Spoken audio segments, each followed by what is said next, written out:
All right, Outer Banks This Week podcast. We have in the studio with us today a couple individuals that are really a part of something, a couple different things really cool, to be honest with you. I've got Miss Susan Sawin and Miss... Here we go again. I knew I was going to do it, but that's okay. Shea LaFountaine. Shea LaFountaine. Shea LaFountaine. See, I got it that time. But I got Miss Shea. I'm just going to say Shea. That works. It's simple like that. Miss Shea and Miss Susan here with me. And there's an event coming up at the Dare County Library, and it's right here in Manteo, the library in Manteo, or is it the library? Actually, the event's going to be at College of the Albemarle. It's at College of the Albemarle. Veterans Auditorium. Yeah. Mm-hmm. I thought I had read a little bit more than what I did. I guess I didn't do my homework 100% correctly, but it's at College of the Albemarle. So talk to us before we get into the Library Foundation and History Fix podcast with Miss Shea, which is a great podcast, by the way. I would encourage everyone. I'll share a link for the podcast, your podcast, in the description of this one. Cool.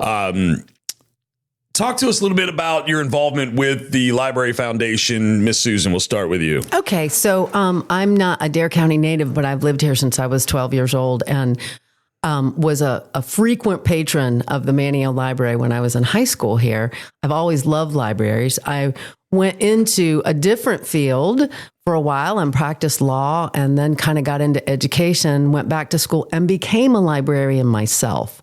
So when I took early retirement, I knew the current Dare County librarian, Megan, from our work together at Island Bookstores. And then since she began working for the library, so she had a need to kind of bump up the support for the library, because our library has been a part of a regional system for a while, a consortium, EARL, which you might see on your library card.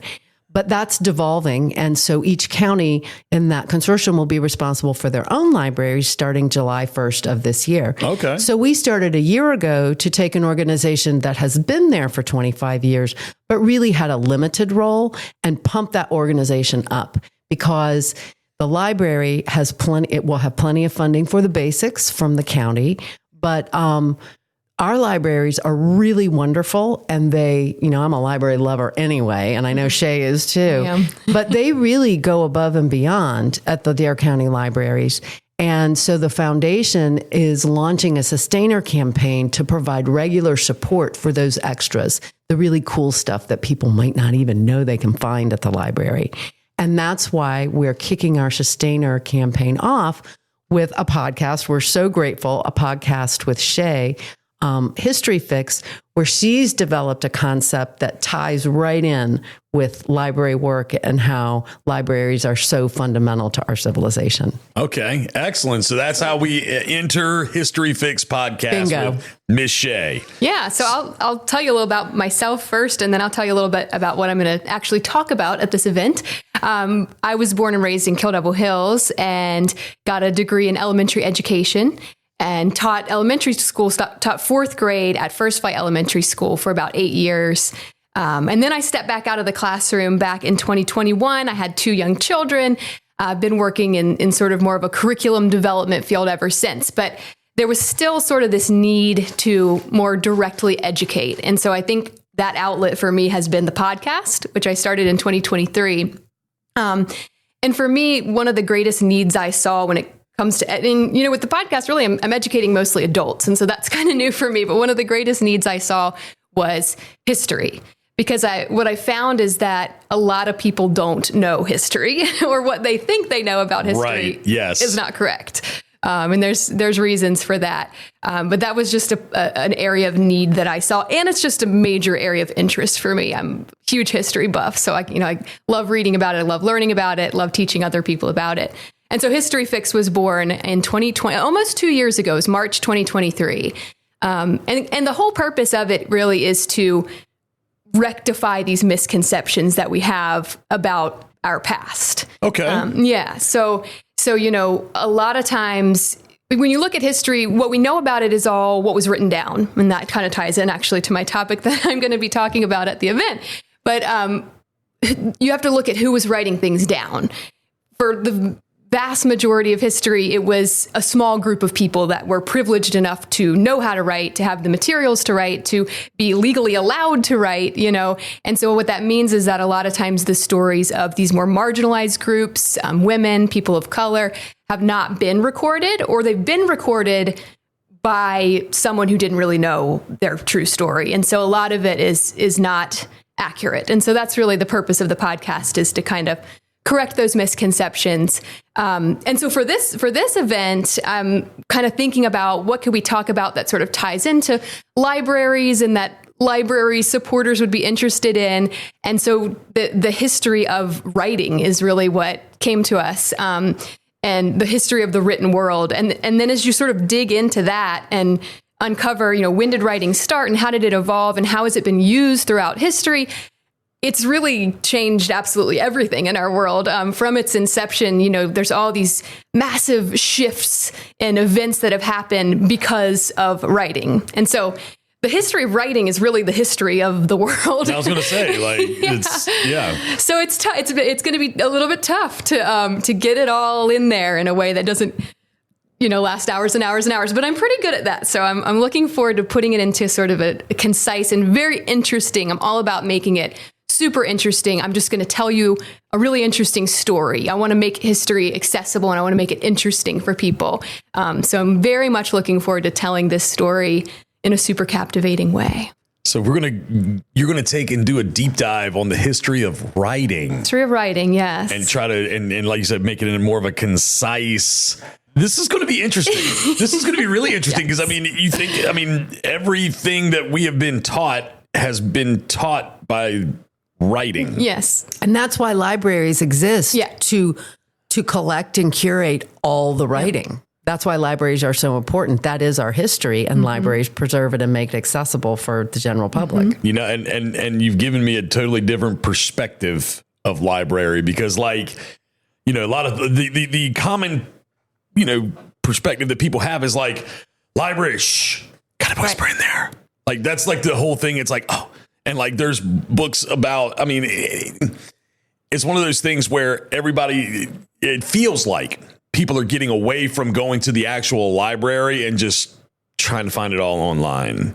When in reality, online, it's kind of like you said, like there's been some narratives pushed in certain directions. And like, if you go to the library, but then again, this is where it's going to get really unique. And I'm really curious about this now because of how you just phrased everything that you did. So again, History Fix is where you can find a lot of this, and it's on all your major podcast platforms. It's on Spotify. I found it. It is. That sort of thing. So this is just, it's really fascinating. Yeah. It's really fascinating. I wasn't sure, coming into this, I'm like, all right, well, I don't go to the library very much. I don't know how this is going to work, but we're going to make it work. And now it's like, I'm walking to Manteo Library right now. That's a really good point because libraries evolved to host the written word, to make it accessible. But in America, North America in particular, libraries have taken on being kind of the centerpiece of a community. You can get all kinds of services. Remember, you used to be able, when you had to have paper tax forms, you'd always go to the library to get your paper tax forms for that year. Voter registration, you could get your voter registration. Now, all that's online. But what libraries provide now are computer terminals for people to use for free.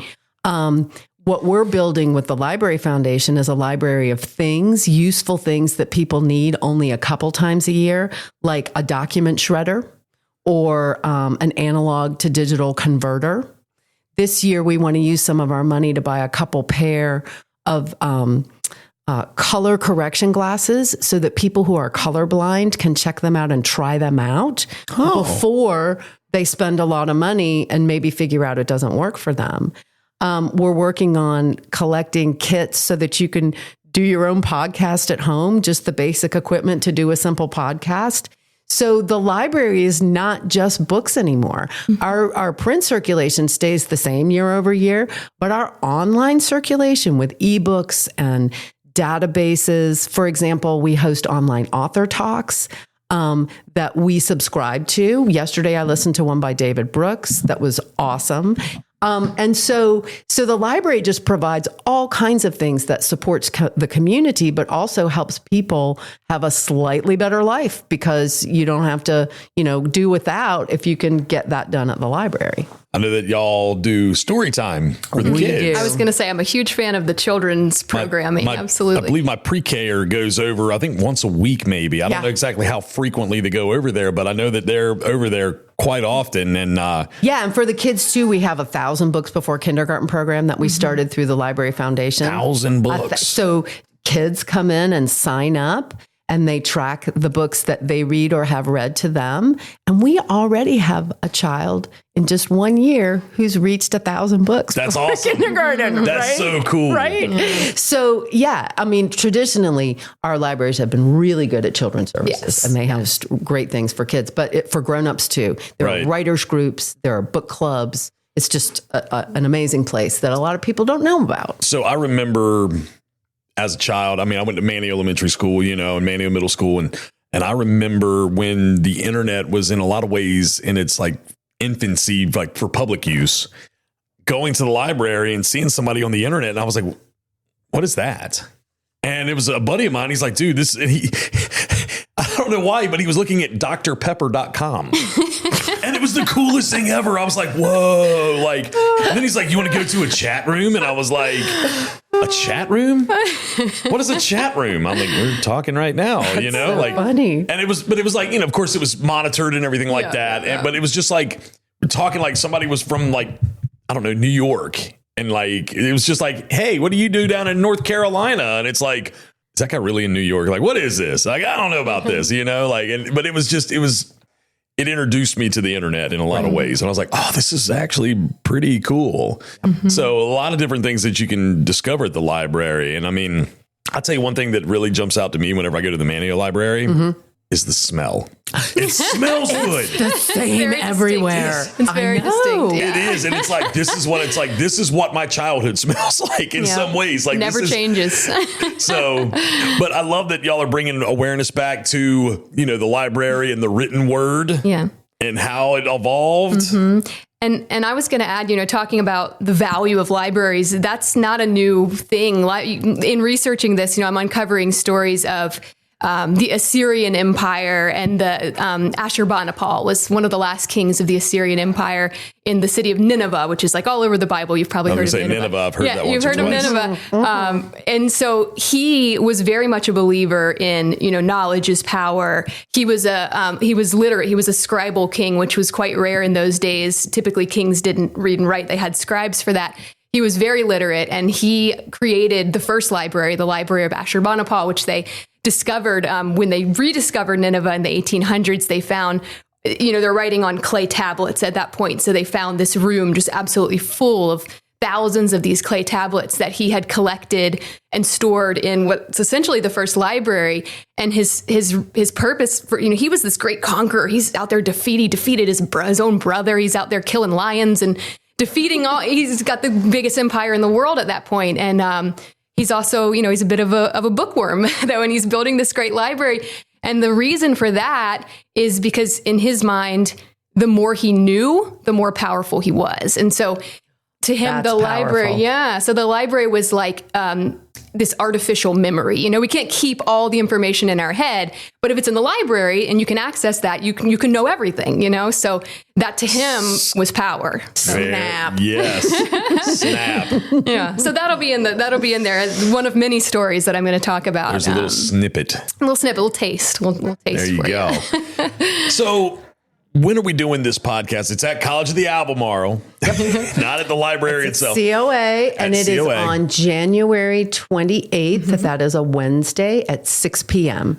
And so the podcast will take about an hour, which Shea's podcast is an hour, and then we'll have 30 minutes for Q&A after. So we're expecting a really lively discussion afterward too. Okay, so are you going to do it in like the what they call it, Veterans Auditorium? The three rooms together. Mm-hmm. Yes, got it. Okay, plenty of seating. Yes, lots of seating in there for sure. So you're going to set up shop in there. Yeah. And now, for anybody that may be listening, and I'm not trying to go off the topic of the library, but I'm kind of fixated on your podcast a little bit here.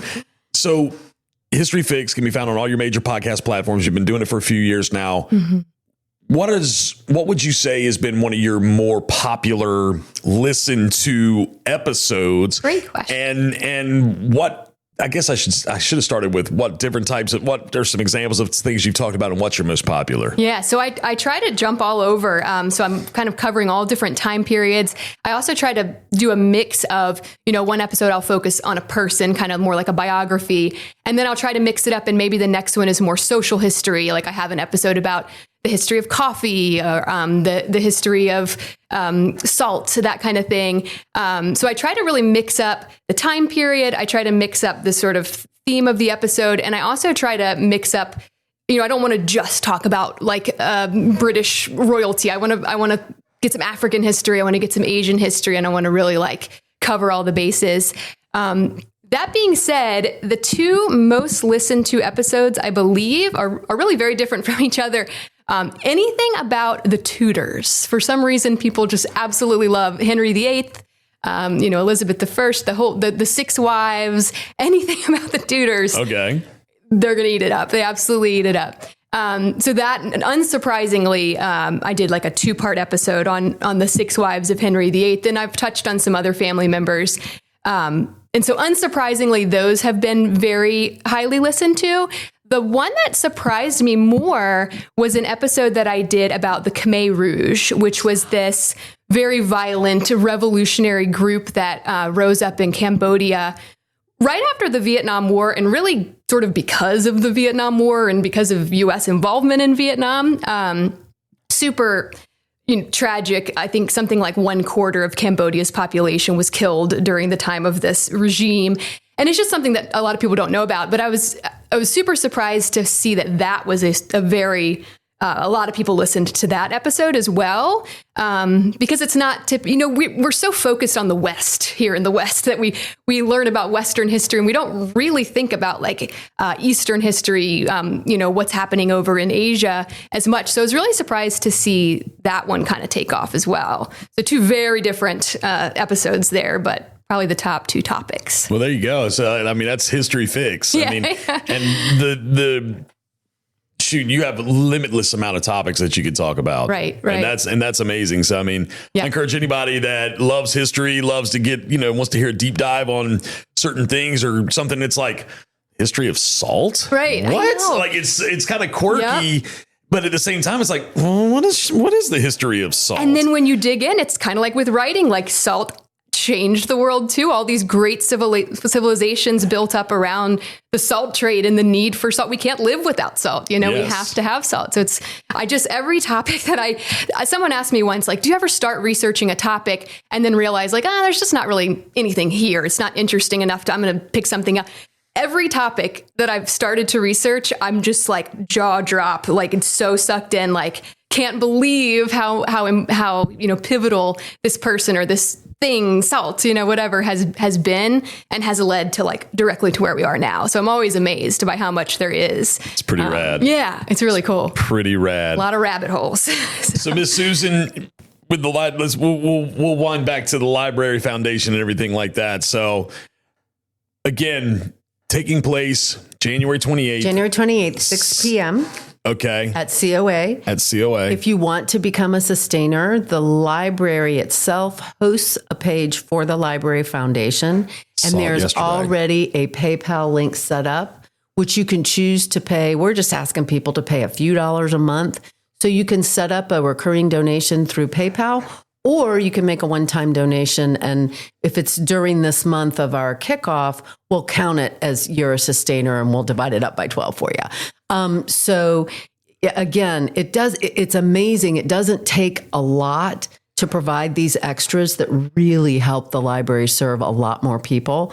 So if everybody just donates a little bit, we get to do a lot. There you go. So if people want to know more about this event, how to become part of the Library Foundation, make donations, where can they get that information? They would go to that page, that subpage of the Dare County Library. So you just Google Dare County Library and go to that webpage. Okay. And we're a tab. Simple as that. Simple as that. Not dare.nc.gov, blah. Yep. But I mean, that's the actual one. But it's easier just to say. I mean, it's like when I direct Google people it. for Captain Marty programming, I say just Google Captain Marty. Just Google it. You'll Just find Google it. that. It's right there. Google. We got it set up that way. Well, ladies, I appreciate y'all coming in, giving us a little bit of information about the Library Foundation, about what History Fix podcast is going to do for that and everything of that nature. And we appreciate it very much here at Outer Banks This Week podcast of y'all being a part of it. Now, I'm going to give y'all a little fun fact that I actually learned last night. Ooh. And it was a true or false question at a trivia night that I host. So I'm going to ask you all, true or false?